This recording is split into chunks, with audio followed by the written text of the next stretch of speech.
Hello and welcome to this episode of Beat Teacher Burnout. It's just me on my own today because I want to talk about what a thriving school looks like. Do we ever even think about it? Do we dare to dream about it? The reason I want to talk about this today is because AI gave me a suggestion this week. It said to me, this is what a thriving day in the life of a school would look like. This is what an ideal day would look like. Have you ever wondered what an ideal day would look like for you when you're working in school? It was amazing. It really did make me laugh. You go into school, it said, and you have a moment of reflection and planning goals for your day, checking your day, making sure your email box is empty before you start the day. And then you go clock in with all the staff, with your colleagues, depending on your role. And as a leader, it said then you build the community spirit and trust as you walk around the school and be seen everywhere. It's very calm at the start of the day. No issues coming up, of course. And then you go around visiting all the classrooms, perhaps as the head teacher or a senior leader, checking everyone's okay, managing expectations, ensuring it's all outstanding. And then you go and have lunch with all of your staff because community is key. We all know that. So all staff go and eat together. They're laughing, joyful, things like that. And then through the afternoon, you have your meetings. Or if you're a teacher, you continue your teaching that you've planned for your day. Or as the leader, you have your stakeholder meetings, perhaps making sure the whole community is involved. Then at the end of the day, children go home on time. You have some CPD, a bit of admin time, and then a bit more reflection before you leave at 5 p.m. Then you go home and you have some well-being time just for you because you're resting and you're relaxing and you have switched off. Well, I don't know what you think about that, but oh my goodness, it different emotions came through to me because I mean, obviously that's not a real day in school. So I then asked AI, what is a real day in school? And of course, straight away, stress, overwhelm, unpredictability, firefighting, the real stuff of the chaos and the fast paced nature of the day comes through, doesn't it? Is it a safeguarding incident? Behavior stuff. Perhaps at the beginning of the day, a staff member says they're not coming in today, they're sick. So that whole juggle of normal school life starts right as soon as you go in the door. Whatever your role, it doesn't matter. So, how do you feel about thinking, what does the ideal day look like? And what is your reality? What emotions are going through your mind right now? I'd love to know. I was in schools for over 30 years and in so many different types of school, as well as sometimes for longer periods in one school, but they're all the same.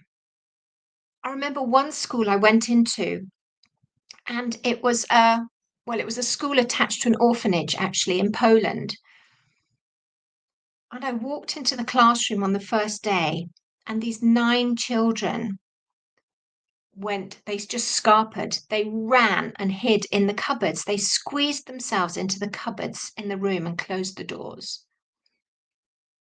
I don't know what you think you would do there, but that's not an ideal day. It's not an ideal start because we work with children.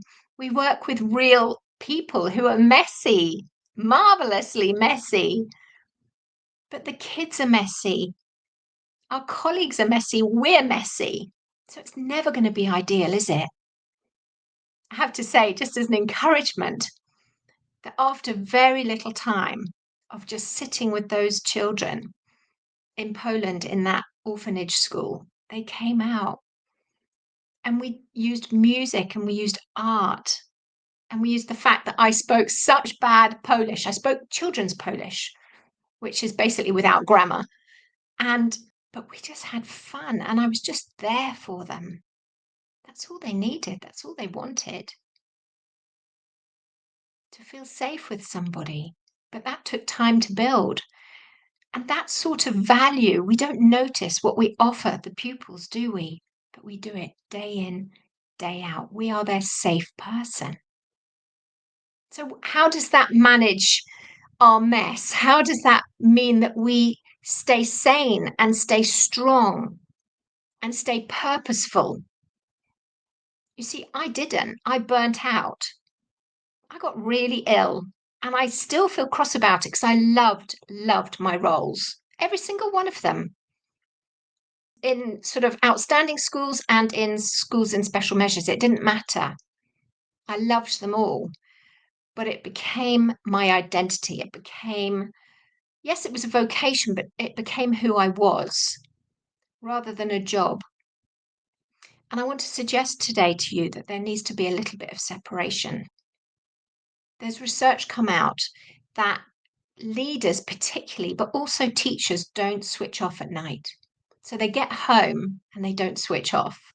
So, what are you going to do about it? Are you going to just carry on like this? Or can we agree that something needs to change? And we need to be a bit brave. We need to be a bit vulnerable. We need to take action.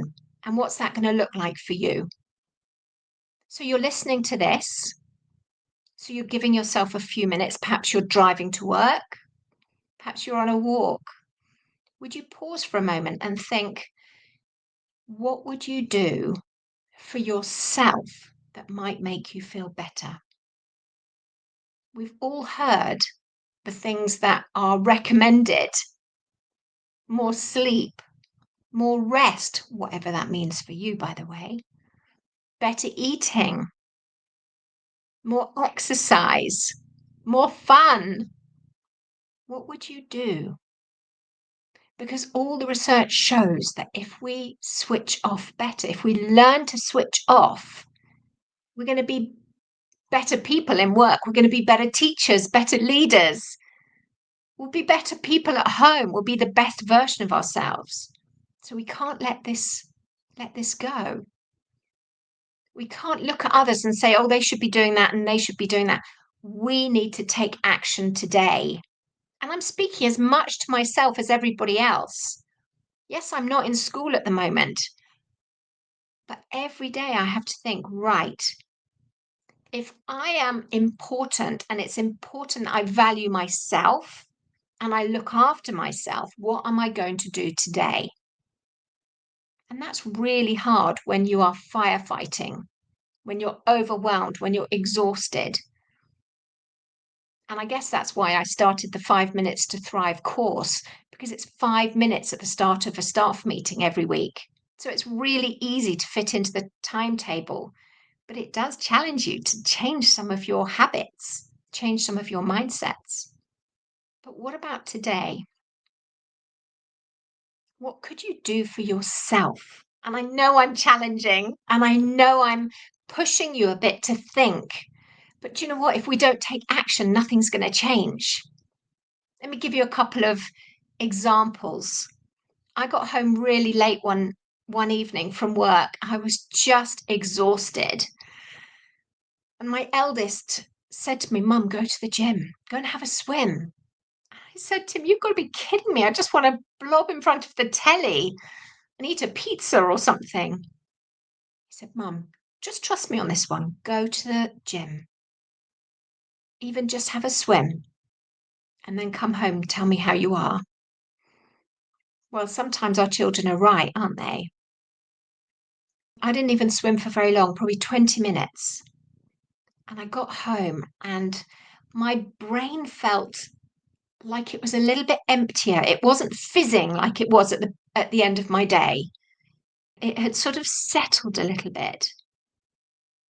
I had a bit more energy, weirdly. So I'd done exercise and yet I had more energy. I felt more peaceful and a bit more balanced, and I slept better that night. It doesn't make any sense, does it? I'm sure there's scientific people listening to this who know why it works, but it does. So what would it look like for you? Research has shown that some of the most successful people rest by doing extreme sport. And a lot of that is because it switches their brain right off. So when they come back to do their work, they are much more creative, more productive. Hello, I'm Rowena Hicks, and I'm so pleased to introduce this course to you. It's a short, practical, made to fit into your current routine course that I hope is going to help you, because I know time is precious. Staff are frazzled at the end of the day, but actually this fits into what you're doing already. So why me? Why this? Well, I burnt out after 30 years in school as a teacher, a Senko, a specialist teacher, even an advisor, and then a leader. I burnt out. I loved it. I was passionate, but I had to leave. And that just breaks my heart. Teachers are leaving and they're going off sick. This has to stop. So what I've designed is 5 minutes at the start of each staff meeting. You can give your team something small and powerful to build momentum. You'll build their confidence. You'll improve their well-being, their team dynamics, their energy. You reduce stress and overwhelm. And you're building habits to increase productivity, energy, and joy. So each week, there is a short action sheet, because really there isn't going to be any change without action, is there? But there's no extra cost. You're going to be consistently investing in time together to shift how staff feel. Are they seen? Are they valued? Are they heard? Give them a voice. These are small micro-culture changes. You're going to be building your staff team, and you're going to enable them to thrive. This isn't a well-being bolt-on. It's a culture-shifting tool built for real schools by someone who's really walked it.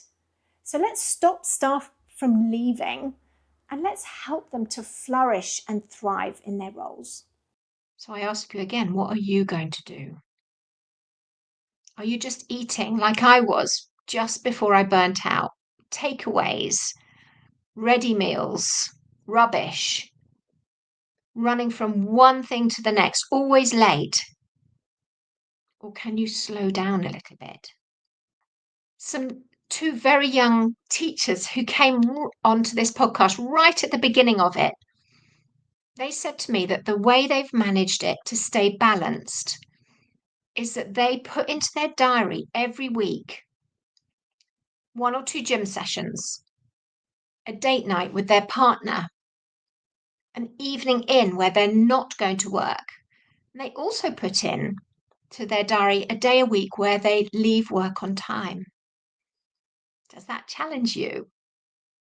Could you do it? I asked a teacher friend of mine recently, who's a senior leader, I said, could you leave work early or on time one day a week, maybe at 4:30? And she replied that, eyebrows would raise if she left before 5. Well, what's that about? Do you think some of us perhaps feel that we're more important or have more value if we work harder, if we're perceived to be working all the time? Does that mean somehow that our worth is different to others who leave on time? I don't know if you're screaming at me right now. What do you think? Tell me. Because actually, for many years, I think my worth was tied into how hard I worked. I was first in at the start of the day and very often one of the last to leave. And I felt that meant that I was really making a difference. And yeah, that's where my value was. But actually, the research says that if we work smarter and less long, when we do work, we're more productive. If we have breaks better, imagine taking 20 minutes for lunch and actually sitting and enjoying your colleagues for 20 minutes. That wasn't what I did. I would get onto the phone in my lunchtime with my sandwich because I knew I'd be waiting in a queue to speak to somebody. or waiting, for the pediatrician to reply or something like that. And I would sit with my sandwich because that was good use of time. It's not a rest. It's not a break. So when I went back to work after my so-called lunch break, my sandwich, I hadn't restored my brain cells, my energy, my creativity, my productivity. And actually, I used to find around 2 o'clock, I would have a real down crash, probably because I hadn't had a break. What about you? Are you giving yourselves breaks? What's that looking like? So go back to that ideal day, which isn't real, is it? And think back to your reality. The chaos, the beautiful chaos of a normal day in school. How are you going to look after yourself within that and outside that? So today is a bit of a challenge, really, to ask what you're doing. Are you doing anything? Could you do something? Don't look at what others are doing because this has to be your own thing. But also realize you're not on your own. There's lots of educators who are overwhelmed, who are running on empty. But we need to take some action, don't we? It needs to start with ourselves. So what about today? You just agree that 1 hour in the next, let's say 5 days, you will put yourself first and do something just for you. What's that going to look like? What would you do? What could you do? Short episode today, just to hopefully challenge you. I'd love you to let me know if you'd like to do a trial of my new course. Schools are giving me lovely feedback because they say that we don't stop with our colleagues and think about our habits, think about our mindsets. What are our own strengths and the strengths of our team? What are we doing to look after ourselves? What are we doing to build our team? Not just an add-on to well-being. It's not about that, is it? It's about changing things. Because as we become stronger, more energetic, more productive, the best version of ourselves, guess who benefits? You benefit. Your family benefits. Your colleagues benefit. And of course, then the pupils in our schools, they benefit hugely. Research says it's very specific that where the teachers are doing better, the students achieve up to 20% better. This isn't something that we can talk about and think about and maybe do. This has to happen because burnout statistics are terrible. Leaders are leading the way in levels of stress. 84% of leaders are saying they're significantly stressed. 74% of school staff. That's not okay because what comes with stress? We know, don't we? Sickness, memory loss, overeating, undereating, disassociation, grumpiness, and then burnout, of course. So please take some action today. Let me know what you do. I'd love to hear. Thanks for listening. Thanks for listening. I hope you took something of value from today. If you want to connect, I'm at rowenahicks.com, or I have a Facebook group, which is Preventing Teacher Burnout. So I look forward to connecting to you at one of those.